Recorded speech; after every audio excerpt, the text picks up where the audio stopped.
ಶ್ರೀ ಗಣಪತಿ ಶಾರದಾ ಗುರುಭ್ಯೋ ನಮಃ. ಶ್ರೋತೃಗಳಿಗೆ ಶ್ರೀ ವಸಿಷ್ಠ ಮಹರ್ಷಿ ವಿರಚಿತ ಹಾಗೂ ಶ್ರೀ ವಾಲ್ಮೀಕಿ ಮಹರ್ಷಿ ಪ್ರೋಕ್ತ ದೇವುಡು ಅವರಿಂದ ಕನ್ನಡಿಸಲ್ಪಟ್ಟಿರುವ ಯೋಗ ವಾಸಿಷ್ಠದ ಮುಮುಕ್ಷು ವ್ಯವಹಾರ ಪ್ರಕರಣದಲ್ಲಿ ವಕ್ತೃಪೃಚ್ಛಕ ಲಕ್ಷಣ ಎಂಬ 11ನೆಯ ಸರ್ಗಕ್ಕೆ ಸ್ವಾಗತ. ಹಿಂದಿನ ಸರ್ಗದಲ್ಲಿ ಶ್ರೀರಾಮನು ತಮಗೆ ಹೇಗೆ ಈ ಜ್ಞಾನವು ದೊರೆಯಿತು ಎಂದು ವಸಿಷ್ಠರನ್ನು ಕೇಳುತ್ತಾನೆ. ಆಗ ವಸಿಷ್ಠರು ಶ್ರೀರಾಮನಿಗೂ ಹಾಗೂ ಇತರರಿಗೂ ಜ್ಞಾನ ಸಂಹಿತೆಯನ್ನು ಬೋಧಿಸಲು ಪ್ರಾರಂಭಿಸುವ ಮುನ್ನ ಆ ಜ್ಞಾನವು ತಾವು ಬ್ರಹ್ಮನ ಮಾನಸಪುತ್ರರಾಗಿ ಸೃಷ್ಟಿಯಾದ ಆದಿಯಲ್ಲಿ ಹೇಗೆ ತಮಗೆ ಲಭ್ಯವಾಯಿತು ಎಂಬುದನ್ನು ವಿವರಿಸುತ್ತಿರುವರು. ಚತುರ್ಮುಖ ಬ್ರಹ್ಮನು ಅಂದರೆ ಯಾರು ವಸಿಷ್ಠರನ್ನು ಸೃಷ್ಟಿಸಿದನೋ ಆ ಚತುರ್ಮುಖ ಬ್ರಹ್ಮನು ಹೇಗೆ ಸೃಷ್ಟಿಯಾದ, ಆತನು ವಸಿಷ್ಠರನ್ನು ಸೃಷ್ಟಿಸಿದ ನಂತರ ಉದ್ದೇಶಪೂರ್ವಕವಾಗಿ ವಸಿಷ್ಠರಿಗೆ ಸಂಸಾರ ಬಂಧನದಲ್ಲಿ ಸಿಲುಕಿಸುವಂತಹ ಅಜ್ಞಾನದಲ್ಲಿ ತೊಡಗಿಕೊಳ್ಳುವಂತೆ ಶಾಪವಿಡುತ್ತಾನೆ. ಅದು ಉದ್ದೇಶಪೂರ್ವಕವಾಗಿಯೇ. ಆಗ ಖಿನ್ನರಾದ ವಸಿಷ್ಠರಿಗೆ ಜ್ಞಾನ ಬೋಧೆ ಮಾಡಿ ಅವರ ಮನಸ್ಸಿನ ಕ್ಲೇಶವನ್ನು ಕಳೆಯುತ್ತಾನೆ. ಇದನ್ನು ಹೇಳಿಕೊಂಡಂತಹ ವಸಿಷ್ಠರು ಮುಂದುವರೆದು ಹೇಳುತ್ತಾರೆ, ಅದೇ ಜ್ಞಾನವು ಭೂಮಿಗೆ ಹೇಗೆ ಬಂತು, ನಾನೇನು ಮಾಡಿದೆನು, ಚತುರ್ಮುಖನು ಏನು ಮಾಡಿದನು ಎಂಬುದನ್ನೆಲ್ಲ ಈಗ ನಿನಗೆ ಹೇಳಿದೆನು. ಎಲೈ ಪಾಪರಹಿತನಾದ ರಾಮನೇ, ನಿನ್ನ ಪುಣ್ಯವು ಫಲಿಸಿತು. ಅದರಿಂದಲೇ ಈ ಶ್ರೇಷ್ಠವಾದ ಜ್ಞಾನವನ್ನು ಕುರಿತು ಶ್ರವಣ ಮಾಡಬೇಕು ಎಂಬ ಕುತೂಹಲವು ನಿನ್ನ ಮನಸ್ಸಿಗೆ ಬಲವಾಗಿರುವುದು. ಆಗ ಶ್ರೀರಾಮನು ಕೇಳುತ್ತಾನೆ, ಎಲೈ ಬ್ರಹ್ಮನೇ, ಬ್ರಹ್ಮಜ್ಞಾನಿಯೇ, ಭಗವಂತನಾದ ಚತುರ್ಮುಖನಿಗೆ ಸೃಷ್ಟಿಯಾದ ಮೇಲೆ ಜ್ಞಾನವನ್ನು ಪ್ರಚಾರ ಮಾಡಬೇಕು ಎಂಬ ಬುದ್ಧಿಯಾದರೂ ಏಕೆ ಬಂತು? ಆಗ ವಸಿಷ್ಠರು ಹೇಳುತ್ತಾರೆ, ಪರಬ್ರಹ್ಮದಲ್ಲಿ ಚತುರ್ಮುಖನು ಸ್ವಭಾವವಶನಾಗಿ ಸಮುದ್ರದಲ್ಲಿ ತರಂಗವು ಹುಟ್ಟುವಂತೆ ಸ್ಪಂದಮಯನಾಗಿ ಹುಟ್ಟಿದನು. ತಾನು ಮಾಡಿದ ಸೃಷ್ಟಿಯು ಹೀಗೆ ದುಃಖಪಡುತ್ತಿರುವುದನ್ನು, ಈ ಸೃಷ್ಟಿಯ ಭೂತ ಭವ್ಯ ಭವಿಷ್ಯದ್ ಗತಿಗಳನ್ನು ಆ ಪರಮೇಶ್ವರನು ಅಂದರೆ ಬ್ರಹ್ಮನು ನೋಡಿದನು. ಅದರಲ್ಲಿಯೂ ಸ್ವರ್ಗ ಅಪವರ್ಗ ಸಾಧನಗಳಿಗೆ ಅನುಷ್ಠಾನಗಳಿಗೆ ಯೋಗ್ಯವಾದ ಕೃತಯುಗವು ಮುಗಿದ ಮೇಲೆ ಲೋಕಕ್ಕೆ ಕವಿಯುವ ಮೋಹವನ್ನು ಕುರಿತು ಆಲೋಚಿಸಿ ಪ್ರಭುವು ಕನಿಕರಪಟ್ಟನು. ಅನಂತರ ಈಶ್ವರನು ಅಂದರೆ ಬ್ರಹ್ಮನು ನನ್ನನ್ನು ಅಂದರೆ ವಸಿಷ್ಠರನ್ನು ಸೃಜಿಸಿ ನನಗೆ ಹಲವು ಸಲ ಉಪದೇಶ ಮಾಡಿ ಜ್ಞಾನವನ್ನು ದೃಢಪಡಿಸಿ ಲೋಕದ ಅಜ್ಞಾನ ಶಾಂತಿಗೆಂದು ನನ್ನನ್ನು ಮಹೀಪೀಠಕ್ಕೆ ಕಳುಹಿಸಿದನು. ಮಹೀಪೀಠವೆಂದರೆ ಈ ಭೂಮಿಗೆ ಕಳುಹಿಸಿದನು. ನನ್ನನ್ನು ಕಳುಹಿಸಿದಂತೆಯೇ ಅಂದರೆ ವಸಿಷ್ಠರನ್ನು ಕಳುಹಿಸಿದಂತೆಯೇ ಸನತ್ಕುಮಾರ, ನಾರದ ಮೊದಲಾದ ಮಹರ್ಷಿಗಳನ್ನು ಮೋಹವೆಂಬ ರೋಗಕ್ಕೆ ಗುರಿಯಾದ ಮನಸ್ಸುಳ್ಳ ಜನರನ್ನು ಪುಣ್ಯವಾದ ಕರ್ಮ ಮಾರ್ಗದಿಂದಲೂ ಜ್ಞಾನ ಮಾರ್ಗದಿಂದಲೂ ಉದ್ಧಾರ ಮಾಡುವುದಕ್ಕೆಂದು ಲೋಕಕ್ಕೆ ಕಳುಹಿಸಿಕೊಟ್ಟನು. ಹಿಂದೆ ಕೃತಯುಗವು ಕ್ಷೀಣವಾದಾಗ ಶುದ್ಧವಾದ ಅನುಷ್ಠಾನಗಳೆಲ್ಲವೂ ಲೋಪವಾಗುತ್ತಾ ಬಂದವು. ಆಗ ಮಹರ್ಷಿಗಳು ಅನುಷ್ಠಾನಾದಿಗಳನ್ನು ವಿಧಿಸುವುದಕ್ಕೂ ಲೋಕಮರ್ಯಾದೆಯನ್ನು ಕಾಪಾಡುವುದಕ್ಕೂ ದೇಶ ದೇಶಗಳಲ್ಲಿ ಭೂಪಾಲಕರನ್ನು ಅಂದರೆ ರಾಜಮಹಾರಾಜರನ್ನು ಕಲ್ಪಿಸಿದರು. ಅವರು ಧರ್ಮಕಾಮಾರ್ಥ ಸಿದ್ಧಿಗಳಿಗೆ ಯೋಗ್ಯವಾದ ವಿಧಾನಗಳನ್ನು ನಿರೂಪಿಸುವ ಧರ್ಮಶಾಸ್ತ್ರ, ಯಜ್ಞಶಾಸ್ತ್ರ ಮೊದಲಾದವುಗಳನ್ನು ಭೂಮಿಯಲ್ಲಿ ವಿರಚಿಸಿದರು. ಕಾಲಚಕ್ರವು ತಿರುಗುತ್ತಿರಲು ಕ್ರಮವು ಸಡಿಲವಾಯಿತು. ಜನರೆಲ್ಲರೂ ಭೋಜನ ಪರರಾಗಿ ಅನ್ನ ಸಂಪಾದನಕ್ಕಾಗಿ ಮಾತ್ರ ದುಡಿಯುವವರಾದರು. ಅರಸುಗಳು ನೆಲಕ್ಕಾಗಿ ಹೊಡೆದಾಡುವವರಾದರು. ಪ್ರಾಣಿಗಳೆಲ್ಲರೂ ನಾನಾ ವಿಧವಾಗಿ ಅಪರಾಧಿಗಳಾಗಿ ದಂಡನೆಗೆ ಪಾತ್ರರಾದರು. ಯುದ್ಧವಿಲ್ಲದೆ ಭೂಮಿಯನ್ನು ಪಾಲಿಸುತ್ತಿದ್ದ ದೊರೆಗಳು ಆ ಸಾಮರ್ಥ್ಯವನ್ನು ಕಳೆದುಕೊಂಡರು. ಹೀಗಾಗಿ ರಾಜ ಪ್ರಜೆಗಳೀರುವರು ದೈನ್ಯವನ್ನು ಹೊಂದಿದರು. ಆಗ ಅವರ ದೈನ್ಯವು ನಾಶವಾಗಿ ಆತ್ಮಜ್ಞಾನ ಸಂಪ್ರದಾಯವು ಏರ್ಪಡಲೆಂದು ನಾವೆಲ್ಲರೂ ಜ್ಞಾನ ಮಾರ್ಗಗಳನ್ನು ಅಂದರೆ ವಸಿಷ್ಠ ನಾರದಾದಿಗಳೆಲ್ಲರೂ ಜ್ಞಾನ ಮಾರ್ಗಗಳನ್ನು ಉಪದೇಶಿಸಿದೆವು. ಈ ಅಧ್ಯಾತ್ಮ ವಿದ್ಯೆಯನ್ನು ಮೊದಲು ರಾಜರಿಗೆ ಕಲಿಸಲಾಗಿತು. ಅವರಿಂದ ಲೋಕದಲ್ಲಿ ಇದು ಪ್ರಚಾರವಾಯಿತು. ಅದರಿಂದಲೇ ಇದಕ್ಕೆ ರಾಜವಿದ್ಯೆ ಎಂದು ಹೆಸರಾಯಿತು. ಈ ರಾಜವಿದ್ಯೆಯು ರಹಸ್ಯಗಳಲ್ಲೆಲ್ಲ ಶ್ರೇಷ್ಠವಾದ ರಹಸ್ಯವು. ಉತ್ತಮವಾದ ಆ ಆತ್ಮಜ್ಞಾನವನ್ನು ಪಡೆದು ಎಲೆ ರಾಘವನೇ, ರಾಜರೆಲ್ಲರೂ ದುಃಖವನ್ನು ದಾಟಿದರು. ನಿರ್ಮಲವಾದ ಕೀರ್ತಿಯುಳ್ಳ ರಾಜರು ಅನೇಕರು ಆಗಿ ಹೋದರು. ಈಗ ನೀನು ಈ ದಶರಥನ ಮಗನಾಗಿ ಹುಟ್ಟಿರುವೆ.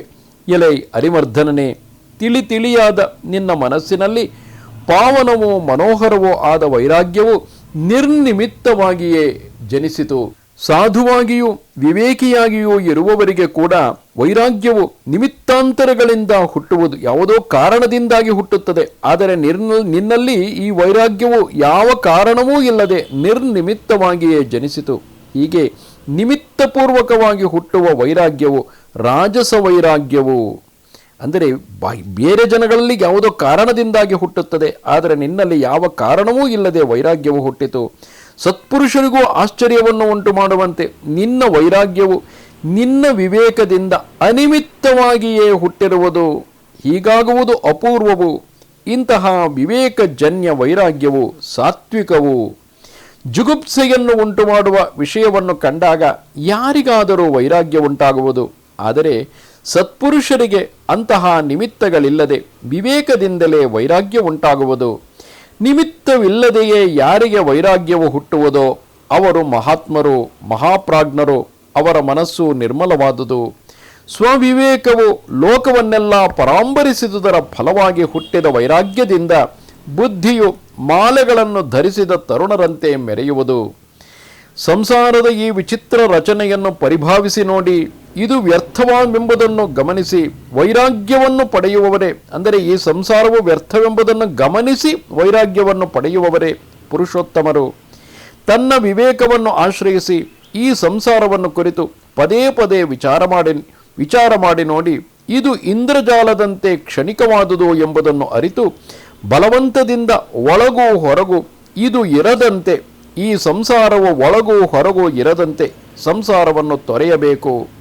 ಸ್ಮಶಾನವನ್ನು, ಇತರರಿಗೆ ಸಂಭವಿಸಿದ ಆಪತ್ತನ್ನು, ಇತರರು ಅನುಭವಿಸುತ್ತಿರುವ ದೈನ್ಯವನ್ನು ನೋಡಿ ಯಾರಿಗೆ ತಾನೇ ವೈರಾಗ್ಯವು ಬರುವುದಿಲ್ಲ. ಆದರೆ ಹೀಗೆ ನಿಮಿತ್ತಗಳಿಲ್ಲದೆ ತನ್ನ ಬುದ್ಧಿ ವಿವೇಕಗಳಿಂದಲೇ ತಾನಾಗಿಯೇ ಹುಟ್ಟುವ ವೈರಾಗ್ಯವು ಶ್ರೇಷ್ಠವೂ ಶ್ರೇಯಸ್ಕರವೂ ಆದುದು. ನೀನು ಸಹಜವಾಗಿ ನಿಮಿತ್ತಾಂತರಗಳಲ್ಲದೆ ವೈರಾಗ್ಯವಂತನಾಗಿರುವೆ. ನೀನು ಮಹಾತ್ಮನಾದೆ. ಜ್ಞಾನಸಾರವಾದ ಆತ್ಮಜ್ಞಾನವನ್ನು ಪಡೆಯಲು ಬೀಜವನ್ನು ಧರಿಸಲು ಮೃದುವಾದ ಸ್ಥಳವು ಹೇಗೆ ಯೋಗ್ಯವೋ ಹಾಗೆಯೇ ಯೋಗ್ಯನಾಗಿರುವೆ. ಪರಮೇಶ್ವರನು ನಾಥನೂ ಆದ ಪರಮಾತ್ಮನ ಅನುಗ್ರಹದಿಂದ ನಿನ್ನಂತಹವನ ಶುಭವಾದ ಬುದ್ಧಿಯು ವಿವೇಕದ ಹಾದಿಯನ್ನೇ ಹಿಡಿದಿರುವುದು. ಪ್ರಬಲವಾಗಿರುವ ಕರ್ಮನಿಷ್ಠೆಯಿಂದಲೂ, ತಪಸ್ಸಿನಿಂದಲೂ, ನಿಯಮದಿಂದಲೂ, ದಾನದಿಂದಲೂ, ತೀರ್ಥಯಾತ್ರೆಗಳಿಂದಲೂ, ದೀರ್ಘಕಾಲ ಆಶ್ರಯಿಸಿದ ವಿವೇಕದಿಂದಲೂ ದುಷ್ಕೃತವು ಕ್ಷಯವಾಗಿ ಪರಮಾರ್ಥವು ಯಾವುದು ಎಂಬುದನ್ನು ವಿಚಾರಿಸಬೇಕು ಎಂಬ ಬುದ್ಧಿಯು ಜಂತುವಿಗೆ ಕಾಕತಾಳೀಯ ನ್ಯಾಯದಿಂದ ತಾನಾಗಿ ಹುಟ್ಟುವುದು. ಕರ್ಮಶೀಲರಾದವರು ಪರಮ ಪದವನ್ನು ಕಾಣುವವರೆಗೂ ಚಕ್ರದಂತೆ ಸ್ವರ್ಗ ಭೂಮಿ ನರಕಗಳಲ್ಲಿ ಸುತ್ತುತ್ತಿರುವರು. ಪ್ರಾಣಿಗೂ ಬೇರೆ ಬೇರೆಯಾಗುತ್ತಿರುವ ಸಂಸಾರವನ್ನು ನೋಡಿ ನೋಡಿ ಬೇಸತ್ತು ಬುದ್ಧಿಯನ್ನು ಅತ್ತ ಕಡೆಗೆ ಹೋಗದಂತೆ ತಡೆದು ಸಂಕಲೆ ಇಲ್ಲದ ಆನೆಗಳು ಸ್ವತಂತ್ರವಾಗುವಂತೆ ಸ್ವತಂತ್ರವಾಗಿ ಪರದ ಕಡೆಗೆ ತಿರುಗುವುದು. ಈ ಸಂಸಾರವೆಂಬ ಹೊಳೆಯು ರಾಮ ವಿಷಮವಾದುದು, ಅನಂತವಾದುದು. ಇದರ ಸ್ವರೂಪವನ್ನು ದೇಹಧಾರಿಯು ಎಂತಹ ಮಹಾಜಂತುವಾದರೂ ಜ್ಞಾನದ ಸಹಾಯವಿಲ್ಲದೆ ನೋಡಲಾರನು. ಜ್ಞಾನಯುಕ್ತಿ ಎಂಬ ಹಡಗನ್ನು ಹಿಡಿದು ದಾಟಲು ಅಶಕ್ಯವಾದ ಈ ಸಂಸಾರ ಸಾಗರವನ್ನು ಲೀಲಾಜಾಲವಾಗಿ ಎಲೆ ರಘುನಾಥನೇ ಒಂದೇ ನಿಮಿಷದಲ್ಲಿ ಬುದ್ಧಿವಂತರು ದಾಟಿರುವರು. ಅದರಿಂದ ಈ ಸಂಸಾರ ಸಾಗರವನ್ನು ದಾಟಿಸುವ ಹಡಗಾದ ಜ್ಞಾನಯುಕ್ತಿ ಅಂದರೆ ವಿದ್ಯೆ, ಅವಿದ್ಯೆಯಲ್ಲ ವಿದ್ಯೆ, ಈ ಜ್ಞಾನಯುಕ್ತಿಯನ್ನು ನೀನು ಅವಹಿತನಾಗಿ ಬುದ್ಧಿಯನ್ನು ಅವಹಿತವಾಗಿ ಮಾಡಿಕೊಂಡು ಕೇಳು. ಈ ನಿರ್ಮಲವಾದ, ಇಲ್ಲಿ ಅವಹಿತವೆಂದರೆ ಎಲ್ಲಿ ಎತ್ತ ಕಡೆಯೂ ಹೋಗದಂತೆ ಒಂದೇ ಕಡೆ ಗಮನವಹಿಸಿರುವಂತೆ ಆ ರೀತಿಯಾಗಿ ನಿನ್ನ ಬುದ್ಧಿಯನ್ನು ಮಾಡಿಕೊಂಡು ಕೇಳು. ಈ ನಿರ್ಮಲವಾದ ಜ್ಞಾನಯುಕ್ತಿ ಇಲ್ಲದಿರಲು ಅನಂತ ಕಾರ್ಯಗಳನ್ನು ಮಾಡಬಲ್ಲ ಜಗದ್ದುಃಖ ಭೀತಿಗಳು ವಿಜೃಂಭಿಸಿ ನಾನಾ ವಿಧವಾಗಿ ದೀರ್ಘಕಾಲ ಒಳಗೇ ಬೇಯಿಸುವವು. ಶೀತ, ವಾತ, ಅತಪ ಮೊದಲಾದ ಈ ದ್ವಂದ್ವಗಳನ್ನು ಸಾಧುಗಳಲ್ಲಿಯೂ ಕೂಡ ಜ್ಞಾನದ ಬಲವಿಲ್ಲದವರು ಯಾರು ತಾನೇ ಸಹಿಸಬಲ್ಲರು? ಇವು ಹೆಜ್ಜೆ ಹೆಜ್ಜೆಗೂ ಸಂಭವಿಸುವವು. ಅವಕಾಶವಾದಾಗಲೆಲ್ಲ ಸುಡುವವು. ಬೆಂಕಿಯು ಹುಲ್ಲಿನ ಗರಿಯನ್ನು ಸುಡುವಂತೆ ದುಃಖದ ಚಿಂತೆಯೇ ಮೂಢ ಮನುಷ್ಯನನ್ನು ಸುಡಬಲ್ಲದು. ಮಳೆಯಲ್ಲಿ ನೆನೆದ ಅರಣ್ಯವನ್ನು ಬೆಂಕಿಯು ಹೇಗೆ ಸುಡಲಾರದೋ ಮಳೆಯಲ್ಲಿ ನೆನೆದ ಅರಣ್ಯವನ್ನು ಬೆಂಕಿಯು ಹೇಗೆ ಸುಡಲಾರದೋ ಹಾಗೆಯೇ ಅರಿಯಬೇಕಾದುದನ್ನು ಅರಿತು ಸಾಕ್ಷಾತ್ಕಾರ ಪಡೆದವನನ್ನು ಆಧಿಗಳು ಸುಡಲಾರವು. ಅಂದರೆ ಸಂಸಾರ ವ್ಯಾಧಿಗಳು ಸುಡಲಾರವು. ಸಂಸಾರವೆಂಬ ಮರುಭೂಮಿಯಲ್ಲಿ ಬೀಸುವ ಆಧಿ ವ್ಯಾಧಿವೆಂಬ ಸುಂಟರ ಗಾಳಿಗಳು ಬಿರುಗಾಳಿಗಳು ತತ್ವಜ್ಞನೆಂಬ ಕಲ್ಪವೃಕ್ಷವನ್ನು ಅಲ್ಲಾಡಿಸಿದರೂ ಮುರಿಯಲಾರವು. ಅದರಿಂದ ಬುದ್ಧಿವಂತನಾದವನು ಪ್ರಾಮಾಣಿಕನು, ಅಂದರೆ ಶ್ರುತ್ಯಾದಿ ಪ್ರಮಾಣಗಳನ್ನು ಬಲ್ಲವನು, ಪ್ರಬುದ್ಧಾತ್ಮನು, ಅಂದರೆ ವಿವೇಕ ವೈರಾಗ್ಯ ಸಂಪನ್ನನು ಆದ ಬುದ್ಧಿವಂತನನ್ನು ತತ್ವವನ್ನು ಅರಿಯಬೇಕು ಎಂದು ಆದರದಿಂದ ಯತ್ನದಿಂದ ಕೇಳಿಕೊಳ್ಳಬೇಕು. ಹಾಗೆ ಕೇಳಿ ಶ್ರೇಷ್ಠನೋ ಕುಶಲನೋ ಆದ ವಕ್ತೃವಿನ ವಚನದಿಂದ ಬಟ್ಟೆಯು ಕುಂಕುಮ ರಾಗವನ್ನು ಗ್ರಹಿಸುವಂತೆ ಪ್ರಯತ್ನಪಟ್ಟು ಜ್ಞಾನವನ್ನು ಸಂಗ್ರಹಿಸಬೇಕು. ಎಲೈ ಮಾತು ಬಲ್ಲವರಲ್ಲಿ ಬಲ್ಲಿದನೇ ಶ್ರೀರಾಮನನ್ನು ಕುರಿತು ಹೇಳುತ್ತಿರುವುದು ತತ್ವವನ್ನು ಅರಿಯದ ಅನಾದೇಯ ವಚನನನ್ನು, ಅಂದರೆ ಹೇಳುವವನನ್ನು ಕೇಳುವವನಿಗಿಂತ, ಅಂದರೆ ಆ ರೀತಿ ತತ್ವವನ್ನು ಅರಿಯದ ಅನಾದೇಯ ವಚನನನ್ನು ಕೇಳುವವನಿಗಿಂತ ಮೂಢನು ಇನ್ನು ಯಾರೂ ಇಲ್ಲ. ಅಂದರೆ ಯಾರು ತತ್ವವನ್ನೇ ತಿಳಿದಿಲ್ಲವೋ, ತನಗೆ ತಿಳಿದಿದ್ದನ್ನು ಹೇಳುತ್ತಾನೋ ಅಂಥವನನ್ನು ಕೇಳುವಂಥ ಮೂಢರು ಬೇರೆ ಯಾರೂ ಇಲ್ಲ. ಪ್ರಾಮಾಣಿಕನು, ಅಂದರೆ ಕುಶಲವಾಗಿ ತಿಳಿದವನು, ಎಲ್ಲವನ್ನು ತಿಳಿದವನು ಆದವನನ್ನು ಅಂದರೆ ಪ್ರಾಮಾಣಿಕನೂ ಕುಶಲನೂ ಆದವನನ್ನು ಕೇಳಿ ಕಷ್ಟವಾದರೂ ಆಗಲೆಂದು ಆತನ ಮಾತಿನಂತೆ ನಡೆಯಬೇಕು. ಹೀಗೆ ನಡೆಯದವನಿಗಿಂತ ಬೇರೆ ನರಾಧಮನು ಇನ್ನಿಲ್ಲ. ಅವನವನ ನಡೆನುಡಿಗಳಿಂದ ಇವನು ತತ್ವಜ್ಞನು, ಇವನು ಅಲ್ಲ ಎಂಬುದನ್ನು ನಿರ್ಣಯಿಸಿಕೊಂಡು ಪ್ರಶ್ನವನ್ನು ಕೇಳುವ ಪೃಚ್ಛಕನು, ಪ್ರಶ್ನೆಯನ್ನು ಪೃಚ್ಛಕ ಎಂದರೆ ಪ್ರಶ್ನೆಗಳನ್ನು ಕೇಳುವವನು, ಇವನು ತತ್ವಜ್ಞನು ಇವನು ಅಲ್ಲ ಎಂಬುದನ್ನು ನಿರ್ಣಯಿಸಿಕೊಂಡು ಪ್ರಶ್ನವನ್ನು ಕೇಳುವ ಪೃಚ್ಛಕನು ಬುದ್ಧಿವಂತನು. ಅಂತಹ ನಿರ್ಣಯವಿಲ್ಲದೆ ಯಾರನ್ನಾದರೂ ಸರಿ ಕೇಳಿಬಿಡುವುದು ಎಂಬ ಹುಡುಗನು, ಅಂದರೆ ಹುಡುಗು ಬುದ್ಧಿಯವನು ಅಧಮನಾದ ಪೃಚ್ಛಕನು. ಅವನಿಗೆ ಯಾವ ದೊಡ್ಡ ಲಾಭವೋ ಆಗುವುದಿಲ್ಲ. ಪ್ರಾಜ್ಞನಾದವನು ಪಶುಧರ್ಮವುಳ್ಳ ಅಧಮನಿಗೆ ಏನನ್ನೂ ಹೇಳಬಾರದು. ಪೂರ್ವಾಪರ ಸಮಾಧಾನಗಳನ್ನು ವಿಮರ್ಶಿಸಿ ನೋಡಬಲ್ಲ ಬುದ್ಧಿಯು ಅನಿಂದಿತವಾದ ಆಚರಣೆಯು ಉಳ್ಳವನು ಕೇಳಿದರೆ ಹೇಳಲೇಬೇಕು. ಆದ್ದರಿಂದ ಹೇಳುವವನಷ್ಟೇ ಯೋಗ್ಯನಾಗಿರಬೇಕೆಂಬುದಷ್ಟೇ ಅಲ್ಲ, ಕೇಳುವವನೂ ಕೂಡ ಯೋಗ್ಯನಾದವನೇ ಆಗಿರಬೇಕು. ಅಯೋಗ್ಯನಾಗಿ, ಅಂದರೆ ಕೇವಲ ಹುಡುಗಾಟದ ಬುದ್ಧಿಯಿಂದ ಪರೀಕ್ಷಿಸಲೋಸುಗ ಪ್ರಶ್ನೆ ಕೇಳುವವನಿಗೆ ಯಾವ ಉತ್ತರವನ್ನು ಹೇಳಬಾರದು. ಕೇಳುವವನ ಬುದ್ಧಿಯನ್ನು ಯೋಗ್ಯತೆಯನ್ನು ವಿಚಾರಿಸಿಕೊಳ್ಳದೆ ಹೇಳುವವನನ್ನು ತಿಳಿದವರು ಮೂಢತರ ಎನ್ನುವರು. ಎಲೆಯ ರಾಘವನೇ, ನೀನು ಅತೀವ ಗುಣಸಂಪನ್ನನಾದ ಪೃಚ್ಛಕನು, ನಾನೂ ಹೇಳಬಲ್ಲವನು. ಅದರಿಂದ ನಾವು ಸೇರಿದುದು ಚೆನ್ನಾಯಿತು. ಇಲ್ಲಿ ಶ್ರೀರಾಮನಂತಹ ಕೇಳುವವನು, ವಸಿಷ್ಠರಂತಹ ಹೇಳುವವರು ಯೋಗ್ಯವಾದಂತಹ ಜೋಡಿ. ಆದ್ದರಿಂದಲೇ ಇಲ್ಲಿ ಜ್ಞಾನದ ಹರಿವು ನಡೆಯುತ್ತಿದೆ. ಎಲೆ ಶಬ್ದಾರ್ಥ ಕೋವಿದನೇ, ನಾನು ಹೇಳುವುದನ್ನು ಕೇಳು. ನಿನ್ನ ಪ್ರಯತ್ನದಿಂದ ಇದು ವಸ್ತು ಎಂಬುದನ್ನು ಗೊತ್ತು ಮಾಡಿಕೊಂಡು ಅದನ್ನು ಅಖಂಡಿತವಾಗಿ, ಅಂದರೆ ಪೂರ್ಣವಾಗಿ ಮನಸ್ಸಿನಲ್ಲಿ ಧಾರಣೆ ಮಾಡು. ನೀನು ಜನ್ಮದಿಂದಲೂ ಆಚಾರದಿಂದಲೂ ದೊಡ್ಡವನು, ವಿರಕ್ತನು, ಬಲ್ಲವನು.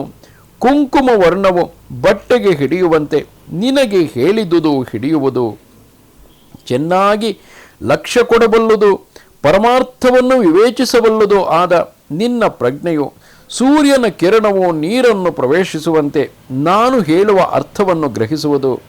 ನಾನು ಹೇಳುವುದನ್ನೆಲ್ಲ ಚೆನ್ನಾಗಿ ಕಷ್ಟಪಟ್ಟು ಗ್ರಹಿಸಿ ಮನಸ್ಸಿನಲ್ಲಿ ಇಟ್ಟುಕೋ.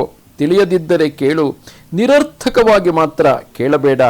ರಾಮ, ಮನಸ್ಸು ಸಂಸಾರವೆಂಬ ವನದಲ್ಲಿರುವ ಕಪಿಯು, ಇದು ಸಹಜವಾಗಿಯೇ ಚಪಲವಾದುದು. ಆದುದರಿಂದ ಇದನ್ನು ತಡೆದು ಪರಮಾರ್ಥವನ್ನು ಕುರಿತು ಆಡುವ ಮಾತುಗಳನ್ನು ಚೆನ್ನಾಗಿ ಗಮನವಿಟ್ಟು ಕೇಳಬೇಕು. ಅಜ್ಞಾನದಿಂದ ಕೂಡಿ ಅವಿವೇಕಿಯಾಗಿ ಅಸಜ್ಜನರಲ್ಲಿ ವಿಶ್ವಾಸವುಳ್ಳ ಜನವನ್ನು ದೂರದಲ್ಲಿಟ್ಟು ಸಾಧುಗಳನ್ನೇ ಸೇರಬೇಕು. ಸಜ್ಜನರ ಜೊತೆಯಲ್ಲಿ ಯಾವಾಗಲೂ ಇರುವುದರಿಂದ ವಿವೇಕವು ಹುಟ್ಟುವುದು. ವಿವೇಕವೆಂಬ ಮಹಾವೃಕ್ಷದಿಂದ ಭೋಗ ಮೋಕ್ಷಗಳೆಂಬ ಫಲಗಳು ಒದಗಿಸುವವು. ಮೋಕ್ಷದ್ವಾರದಲ್ಲಿ 4 ದ್ವಾರಪಾಲಕರಿರುವರು. ಅವರೇ ಶಮ, ವಿಚಾರ, ಸಂತೋಷ ಮತ್ತು ಸಾಧು ಸಂಗಮ ಎಂಬುವವರು. ಕಷ್ಟಪಟ್ಟ ಇವರೆಲ್ಲರನ್ನೂ ಸೇವಿಸಿದರೆ ಬಲು ಒಳ್ಳೆಯದು. ಎಲ್ಲರನ್ನೂ ಇಲ್ಲದಿದ್ದರೆ 3ರನ್ನೇ, ಅಥವಾ ಕೊನೆಗೆ ಇಬ್ಬರನ್ನಾದರೂ ಸೇವಿಸಬೇಕು. ಮೋಕ್ಷವೆಂಬ ಅರಮನೆಯ ಬಾಗಿಲನ್ನು ಇವರು ತೆಗೆಯುವರು. ಯತ್ನವಿಲ್ಲದಿದ್ದರೆ ಕೊನೆಗೆ ಒಬ್ಬನನ್ನಾದರೂ ಪ್ರಾಣಗಳನ್ನು ಬಿಟ್ಟಾದರೂ ಸೇವಿಸಬೇಕು. ಏಕೆಂದರೆ ಇವರಲ್ಲಿ ಅಂದರೆ ಶ್ರಮ, ವಿಚಾರ, ಸಂತೋಷ, ಸಾಧು ಸಂಗಮ ಈ ನಾಲ್ವರಲ್ಲಿ ಒಬ್ಬನನ್ನಾದರೂ ಪ್ರಾಣಗಳನ್ನು ಬಿಟ್ಟಾದರೂ ಸೇವಿಸಬೇಕು. ಒಬ್ಬನು ವಶನಾದರೂ ಮಿಕ್ಕವರು ವಶರಾಗುವರು. ತೇಜಸ್ಸೆಲ್ಲವನ್ನು ಭಾಸ್ಕರನನ್ನೇ ಆಶ್ರಯಿಸಿರುವಂತೆ ಶಾಸ್ತ್ರವು, ತಪಸ್ಸು, ಶ್ರುತಿಯು ವಿವೇಕಿಯಾದವನನ್ನೇ ಸೇರುವುದು. ಅವನೇ ಅವಕ್ಕೆ ಭೂಷಣವು. ಚಳಿಯು ಹೆಚ್ಚಾದಾಗ ನೀರು ಸ್ಥಾವರತ್ವವನ್ನು ಬಿಟ್ಟು ಪಾಷಾಣತ್ವವನ್ನು ಹೊಂದುವಂತೆ, ಅಂದರೆ ಚಳಿಯು ಹೆಚ್ಚಾದಾಗ ನೀರು ತನ್ನ ಹರಿಯುವಿಕೆಯನ್ನು, ತನ್ನ ಸಹಜ ಸ್ವಭಾವವಾದ ಹರಿಯುವಿಕೆಯನ್ನು ಬಿಟ್ಟು ಘನವಾಗಿ ಬಿಡುತ್ತದೆ. ಹಿಮ, ಆಲಿಕಲ್ಲು ಆ ರೀತಿಯಾಗಿ ಬಿಡುತ್ತದೆ. ಇದೇ ರೀತಿ ತಿಳಿವಿಲ್ಲದವರ ಪ್ರಜ್ಞೆಯು ಮಂದವೋ ಘನವೋ ಆಗುವುದು. ರಾಘವ, ನೀನಾದರೂ ಸೂರ್ಯೋದಯ ಕಾಲದ ತಾವರೆಯಂತೆ ಸೌಜನ್ಯ ಗುಣದಿಂದಲೂ ಶಾಸ್ತ್ರಾರ್ಥ ಜ್ಞಾನದಿಂದಲೂ ವಿಕಸಿತವಾದ ಅಂತಃಕರಣವುಳ್ಳವನಾಗಿರುವೆ. ಎಲೈ ಸುಮತಿಯೇ, ವೀಣಾವಾದನವನ್ನು ಕೇಳಲು ಕಿವಿಯೆತ್ತಿಕೊಂಡಿರುವ ಮೃಗದಂತೆ ನೀನು ಈ ಜ್ಞಾನ ವಿಚಾರ ವಾಕ್ಕುಗಳನ್ನು ಕೇಳಲು ತಿಳಿಯಲು ಸಿದ್ಧನಾಗಿರುವೆ. ವೈರಾಗ್ಯವನ್ನು ಅಭ್ಯಾಸ ಮಾಡು. ಶ್ರಮ, ಸೌಜನ್ಯಗಳೆಂಬ ಸಂಪತ್ತನ್ನು ಅರ್ಜಿಸು. ಅವು ಎಂದಿಗೂ ನಾಶವಾಗತಕ್ಕವಲ್ಲ. ಶಾಸ್ತ್ರ ಸಜ್ಜನರನ್ನು ಸೇರು. ತಪಸ್ಸನ್ನು, ದಮವನ್ನು ಅಭ್ಯಸಿಸು. ಸಂಸಾರದಿಂದ ಮುಕ್ತನಾಗಲು ಮೊದಲು ಪ್ರಜ್ಞೆಯನ್ನು ಬೆಳೆಸು. ಕಿಂಚಿತ್ತು ಸಂಸ್ಕಾರವನ್ನಾದರೂ ಪಡೆದಿರುವ ಬುದ್ಧಿಯಿಂದ ಈ ಶಾಸ್ತ್ರವನ್ನು ವ್ಯಾಸಂಗ ಮಾಡಿದರೆ ಎಂತಹ ಮೂರ್ಖತೆ ಅಂದರೆ ಸಂಸಾರ ಭ್ರಾಂತಿ ಇದ್ದರೂ ಅದು ವಿನಾಶವಾಗುವುದು. ಸಂಸಾರವೆಂಬ ಈ ವಿಷವೃಕ್ಷವು ಎಲ್ಲ ಆಪತ್ತುಗಳಿಗೂ ಏಕಾಸ್ಪದವು. ತಿಳಿಯದವನ ಬುದ್ಧಿಯನ್ನು ತಪ್ಪದೇ ಕೆಡಿಸುವುದು. ಅದರಿಂದ ಈ ಮೌರ್ಖ್ಯವನ್ನು ಕಷ್ಟಪಟ್ಟು ನಾಶ ಮಾಡಬೇಕು. ಬೆಂಕಿಯಲ್ಲಿ ಹಾಕಿದ ಚರ್ಮವು ಸುರುಟಿಕೊಳ್ಳುವಂತೆ ದುರಾಶೆ ಎಂಬ ಸರ್ಪದ ಗತಿಯಿಂದಲೂ ಮನಸ್ಸಿನಲ್ಲಿ ಕುಣಿಯುತ್ತಿರುವ ಮೌರ್ಖ್ಯದಿಂದಲೂ ಪ್ರಜ್ಞೆಯು ಮಂಕಾಗುವುದು. ಮೋಡಗಳಿಲ್ಲದ ಆಕಾಶದಲ್ಲಿ ಕಣ್ಣು ಚಂದ್ರನನ್ನೇ ಕಂಡು ಸಂತೋಷಿಸುವಂತೆ ಪ್ರಾಜ್ಞನಾದವನಲ್ಲಿ ಯಥಾರ್ಥವಾದ ಬ್ರಹ್ಮನನ್ನು ಕಾಣುವ ವಸ್ತು ದೃಷ್ಟಿಯು ಅರಳುವುದು. ಪೂರ್ವ ಅಂದರೆ ಬ್ರಹ್ಮ, ಅಪರ ಮುಂದಿನದು ಅಂದರೆ ಜಗತ್ತು. ಈ ಪೂರ್ವ ಮತ್ತು ಅಪರ ಬ್ರಹ್ಮ ಮತ್ತು ಜಗತ್ತಿನ ವಿಚಾರಗಳಿಂದ ಸುಂದರವೂ ಚತುರವೂ ಆದ ಮತಿಯು ಯಾವನಲ್ಲಿ ಅರಳುವುದೋ ಅವನೇ ಪುರುಷನು. ನಿರ್ಮಲವಾದ ಗಗನವು ಚಂದ್ರಮನಿಂದ ಸುಂದರವಾಗುವಂತೆ ವಿಕಾಸಗೊಂಡು ಶುಭ್ರವಾಗಿ ತಮೋಗುಣವನ್ನು ಬಿಟ್ಟು ಸದ್ಗುಣವನ್ನು ಹೊಂದಿ ಶ್ರೇಷ್ಠವಾದ ವಿಚಾರವೆಂಬ ಚಂದ್ರಕಾಂತಿಯಿಂದ ಕೂಡಿರುವ ಹೃದಯದಿಂದ ನೀನು ವಿರಾಜಿಸುತ್ತಿರುವೆ.